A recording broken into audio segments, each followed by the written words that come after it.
Il y a encore du travail dans cette maison et je vous l'ai promis, cette année, ça attaque... Aïe, vas-y. Emma, qu'est-ce que tu fais dans cette chambre? Ça, c'est un matelas en 180 par 200, c'est king size parce que cette chambre elle est immense. Et là, j'ai un lit avec une base métallique que je vais pouvoir construire dès que j'aurai fini de rénover tout ça. C'est une couette 4 saisons, je crois qu'il m'a envoyé. Tous les matelas Emma sont conçus avec la technologie Ergocell qui vous aide à mieux dormir et à mieux répartir les efforts sur votre corps. Ça évite aussi que votre conjoint il se réveille quand vous bougez un petit peu trop la nuit. Tu vois ce que je veux dire, Nozman? Il a parlé de ses terreurs nocturnes. Avec un matelas comme ça, t'as pas de problème. J'en ai quelques-unes aussi. Une fois, je me suis retrouvé en pleine nuit. Là, et la porte-fenêtre, quand tu l'ouvres en pleine nuit et que tu dors encore, je peux dire qu'il y a un déclic qui se fait parce que t'as pas envie de tomber quand même. J'ai toujours rêvé de faire ça, c'est vachement moins stylé qu'au cinéma, c'est dommage. En plus, vous pouvez bénéficier de 100 nuits d'essai sans risque, livraison, retour gratuit et il y a 10 ans de garantie sur tous les produits. Si vous aussi, chez vous, vous voulez avoir accès à de la literie de qualité à un prix imbattable, il y a les French Days qui commencent à partir de maintenant. Sur le site, je vous invite à aller voir tout ça, je mets un petit lien dans la description. J'enchaîne tout de suite avec le bardage extérieur parce qu'il faut que je finisse quand même. J'avais fait l'isolation mais j'ai pas fait tous les petites finitions. Oh là là, l'hiver est fini, on a rangé les skis, ça ressort les scies sauteuses, et puis les machines à bois, peinture, encadrement, bardage.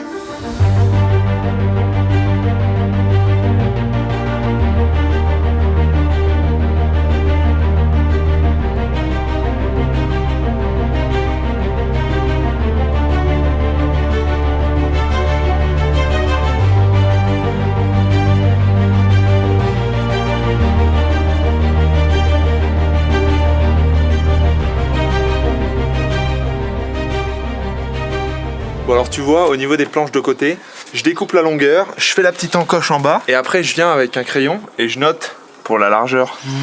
Après c'est propre, c'est nickel, ça vient à fleur. Et regarde-moi cette qualité de finition. Ça c'est de la belle découpe. Bon après c'est le genre de truc qu'on voit jamais hein.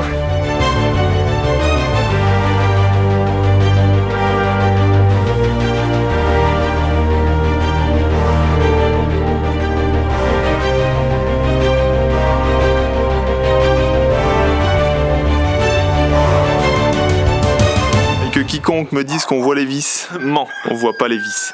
Et après, il me reste plus qu'à faire les baguettes pour aller autour, pour vraiment finir propre. Hop là, livraison de bardage. Mais non, le porte-à-faux c'est impeccable. Ça frotte juste un petit peu par terre. Il y en a qu'une qui est abîmée hein, dans l'histoire. J'attaque autour de la baie vitrée. Ah bah tiens, regarde mon clémentinier. Il a donné des fruits cet hiver. Par contre, là, je l'ai ressorti depuis quelques jours pour éliminer les pucerons qui sont sur les feuilles là, qui me saoulent un petit peu. Et donc, il fait la gueule. Mais j'ai des belles mandarines. Hein.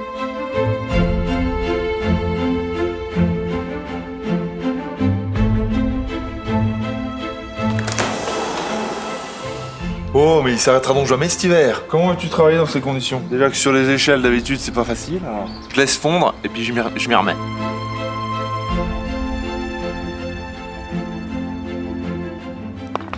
Allez, t'as cru que j'allais attendre que ça sèche?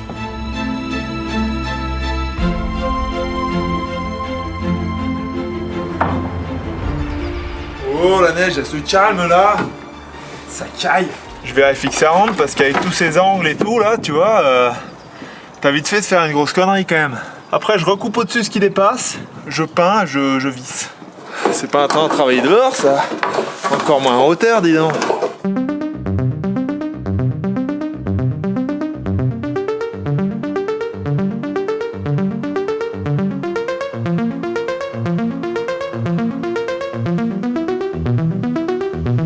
Bon alors une petite explication s'impose. Pendant que je me caille le cul dehors là, tu vois, je fais le dessous. J'ai envie qu'il y ait quand même l'aération, qui puisse aérer le bardage, mais que ce soit quand même fermé propre.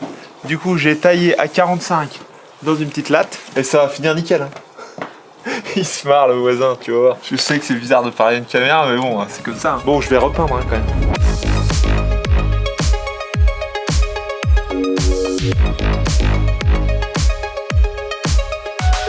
Il n'y a rien de pire qu'un rabot mal réglé. Je sais pas ce que j'ai foutu en le remontant. Le rabot, il faut qu'il soit exactement à la hauteur de la platine arrière. Et alors le problème avec ce rabot là, c'est que la platine arrière, t'es obligé de la démonter pour mettre les lames. Ah, j'avais un gros mille de trop par rapport à la hauteur. Donc je vais rebaisser mes lames, comme ça le rabot il prend juste ce qu'il faut pour aller aligner exactement la platine arrière en hauteur.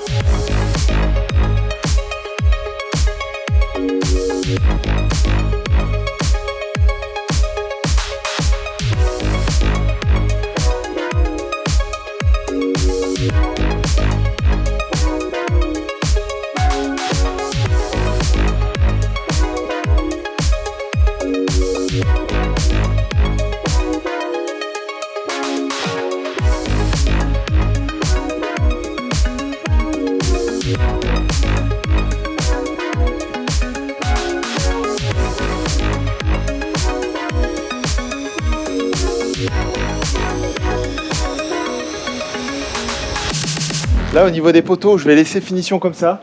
Donc c'est comme si le poteau était emballé par une grosse poutre. Et sur les côtés, je vais quand même mettre des couvre-joints verticaux de couleur des fenêtres. Ça, je ferai un plan drone à la fin de l'épisode pour vraiment montrer ce que ça rend. Et regardez voir ce qui est arrivé. Ça, c'est Ryobi qui m'a envoyé une palette entière d'outils.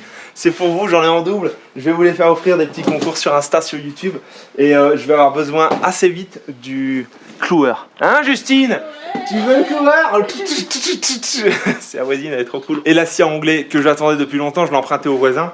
Mais là, j'en aurai une à moi. En plus, ça permet de vraiment couper des grandes largeurs. Et ça, c'est cool. Par contre, je sais pas où la mettre. Rico, tu me laisses un peu de place dans ton garage pour mettre la scie à onglet?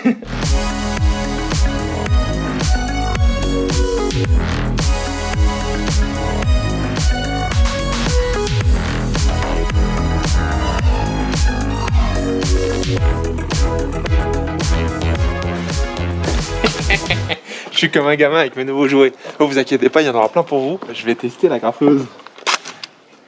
Ok. Écoute, ça a l'air d'être du bon matos. Je suis bien content. J'ai rangé dans les placards, je vais pouvoir enchaîner. Du coup, il y a plein de petits outils comme ça qui vont partir sur Direct Brico l'application. Et si vous voulez avoir une chance de gagner les outils comme ça, il faut que je vous explique tout à la fin de l'épisode. Neige et froid. Je vais en profiter, je vais rester à l'intérieur et je vais débiter toutes mes petites lames. 7,6, 7,5, on n'est pas sur du standard là.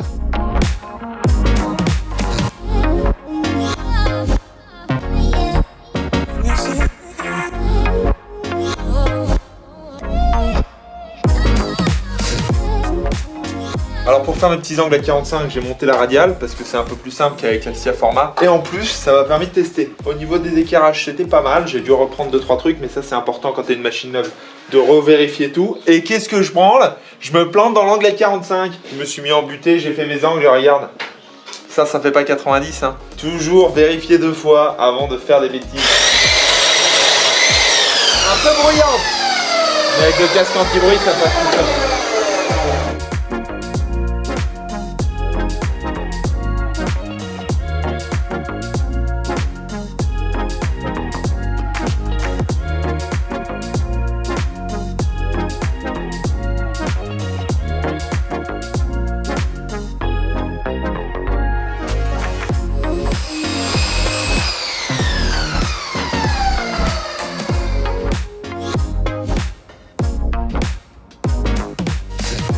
Pour devinette, pour voir la maison, pourquoi j'utilise la circulaire pour déligner dans le sens de la longueur alors que j'ai une scie à format, ça va normalement? Eh ben parce que l'atelier il est pas assez grand, je peux passer que 2,70 en longueur, là j'ai une planche de 3,50. J'avais déjà une vieille Parkside avant que j'utilise jamais parce que déjà que tu te fais chier sans câble, alors avec un câble c'était encore pire. Et alors ça c'est un truc de ouf parce que j'ai jamais vu une lame de scie aussi fine. Elle fait 1,6 mm de large, alors que par exemple la scie à format là elle fait 3,6 mm, donc c'est 2 fois et demi l'épaisseur en termes de lame. Après un petit coup de ponçage, ça fait le job, hein.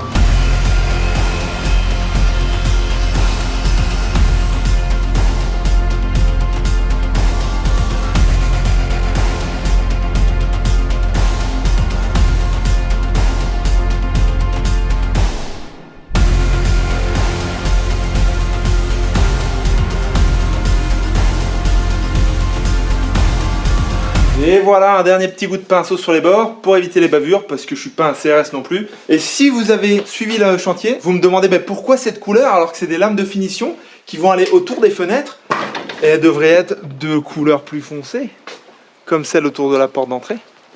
Et là je te dis non parce qu'en fait c'est un saturateur que je mets. Parce que je suis un peu short au niveau de la peinture comme ça. Donc au final j'utilise le saturateur pour imbiber les lames pour éviter que ça boive trop parce que le bois ça boit vachement.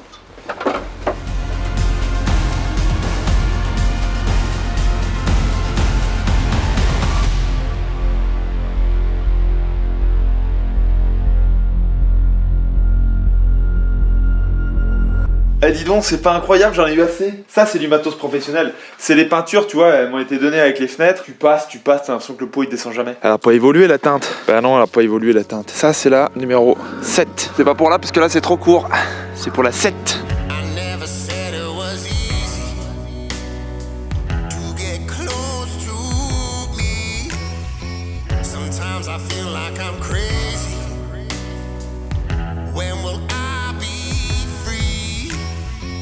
but I can't stop myself thinking of everything we were. We've all been there before, yeah, I need so much more. Plutôt très sympa ces couleurs qui matchent, bah, c'est normal, c'est la même peinture. Je suis vraiment content au niveau de la finition des angles à 45. Je suis obligé de les reprendre un petit peu parce que l'éclairage des fenêtres c'est pas ça exactement. J'utilise un petit disque à poncer à lamelle, comme ça, avec la... Et j'ai oublié de peindre en dessous là. Je ferai toutes les petites retouches avec un pinceau à la fin. Et notamment couvrir les petites vis, tu vois, pour pas que les vis en inox elles se voient.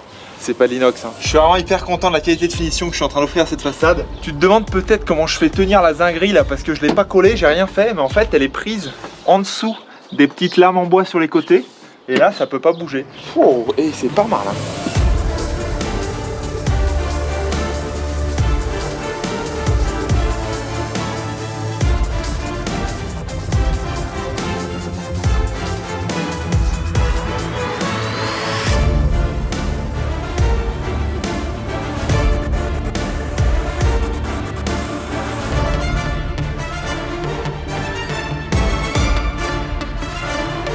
Ça prend un temps fou les petits chaque vis là. Hop, un petit coup de peinture sur chaque vis. Les bouts de fenêtre qui étaient abîmés, hop, on remplit. Avec l'échelle, j'ai mis de la chambre à air, comme ça je peux me mettre sur les vitres sans les rayer. Les petits bouts de chambre à air, c'est toujours pratique, hein.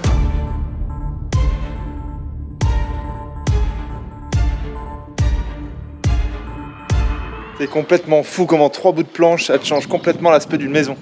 Vu d'en bas, c'est pas mal. J'ai une question quand même. Dans le projet initial, au lieu d'avoir qu'une planche verticale comme ça qui cache les joints, je voulais en rajouter une de la même couleur horizontale qui découpe la maison en 4 volumes, voire 6 volumes en remettant des petits bouts pour cacher les joints sous la fenêtre à gauche. Qu'est-ce que vous en dites? Est-ce que je fais ça? Il me reste de la peinture, normalement ça pourrait passer juste. J'ai l'impression que ça fait un peu vide au-dessus là. C'est pas fini là. Au niveau des... J'en vois bien une en travers aussi en gris foncé. Today, aujourd'hui, je fais la volige sous la toiture et surtout je vais retraiter parce que là j'ai un petit peu encore des capricornes dans mes chevrons, donc je vais remettre un coup de xylophène, je sais plus comment ça s'appelle. Oh là, je monte sur l'échelle alors qu'elle est de travers.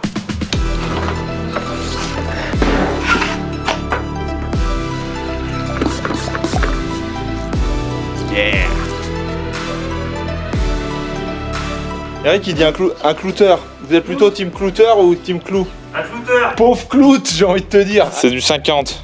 J'ai fait des petits tests de profondeur pour voir avec cette planche qui va être la même épaisseur que la volige. C'est pas comme ça qu'on va commenter à... Jeu des échelles, niveau 14. C'est parti.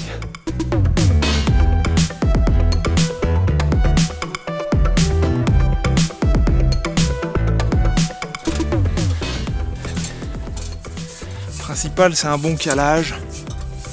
Regarde ces petits bâtards d'oiseaux là. Ils ont creusé dans l'isolation. J'aime pas les moineaux. L'alignement, on est comment au niveau de l'alignement? Très bien, on est très bien. Ah, ça bouge pas. J'y raccroche. Ouhou. Ah bah dis donc. Les chaussures, elles accrochent aujourd'hui. Et je réutilise celle-là pour la suite. Je reprends le gun machine. Ça va être... Est-ce que j'ai le bras assez long? Ah, it's too long! No, maybe it's not the right way. Oh, yeah, that's it. Above 5 meters, you become blind, so we don't really need to be adjusted. Thank you. Pile dedans. Allez. Je suis en train de me faire un petit gabarit. Clac, clac. Hé hé, fini la bamboche les moineaux. Pas dans le doigt.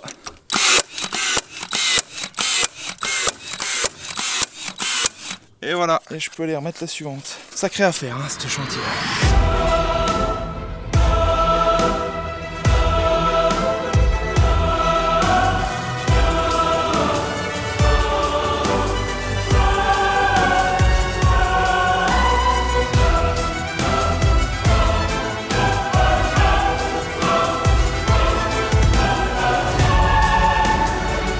Tu te rends compte, 4 mois de boulot, que ça va être fini demain. Oh, c'est maintenant, je crois, non?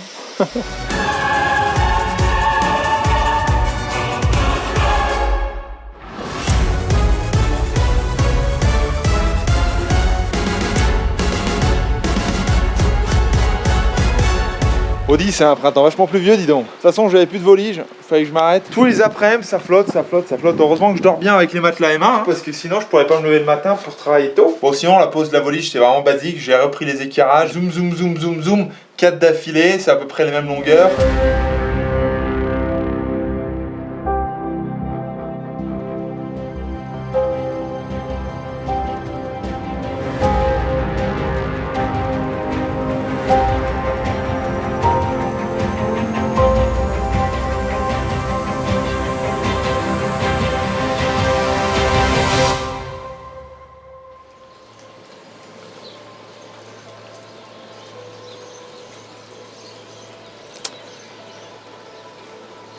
Ah ça, j'avais aucun souci avec les échelles.